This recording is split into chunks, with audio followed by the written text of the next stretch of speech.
10 million followers in 5 days, hundreds of thousands of registered members, endorsements from sitting members of parliament.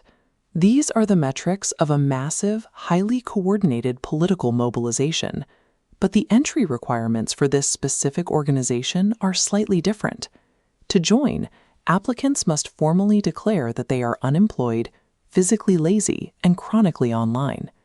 To understand how this happened, we have to look back to May 15, 2026, inside the highest court in India. Chief Justice Surya Kant was dismissing a petition regarding lawyer designations. He noted a trend of young people with fake degrees turning to social media and right-to-information activism. He called them parasites. He likened them to cockroaches. That passing offhand remark gave a sharp biological label to a generation's systemic exhaustion. This chart shows the unemployment gap in India. Notice the massive bar on the right. That is a 29.1% unemployment rate, specifically for college graduates, a figure 9 times higher than the rate for citizens who never attended school. That structural failure compounded. A nationwide medical entrance exam, the NEET, was rocked by paper leak allegations, canceling tests for millions and erasing any lingering faith in a merit-based system. Frustration was already boiling over into physical street protests long before the Chief Justice spoke. When the economy locks you out and the exams are compromised, an insult from the Supreme Court acts as a catalyst. A digital creator named Abhijit Dipke launched the Cockroach Janta party the very next day. The strategy was pure psychological warfare, taking an institutional insult and wearing it as a badge of honor. The Chief Justice quickly clarified his statement, explaining he was only targeting fraudsters and that he views the youth as the pillars of India. The internet ignored the retraction entirely. What started as a digital joke formalized into a legitimate political threat with the release of a 5-point policy manifesto. They targeted judicial conflicts of interest, demanding a total ban on chief justices accepting post-retirement seats in the Rajya Sabha, India's upper house of parliament.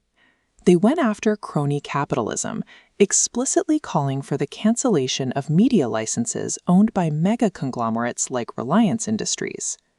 Gen Z wrapped these high-risk, anti-establishment demands in layers of absurd insect irony. It was a Trojan horse made of memes. Then, the digital swarm decided to log off and step outside. Volunteers bought massive cockroach costumes and marched down to the Yamuna River in Delhi to conduct a public cleanup.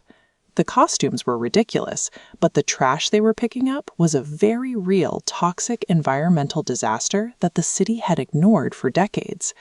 The physical stunt worked perfectly.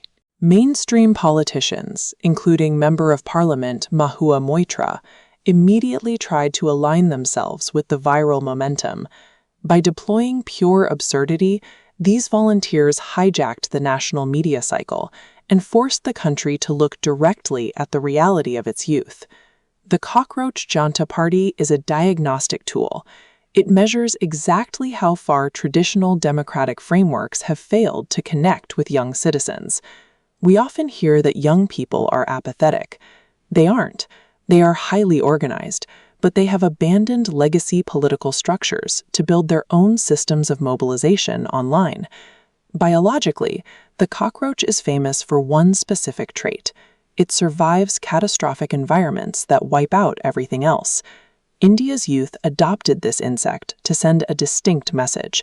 They possess the resilience to outlast the economic stagnation currently suffocating them.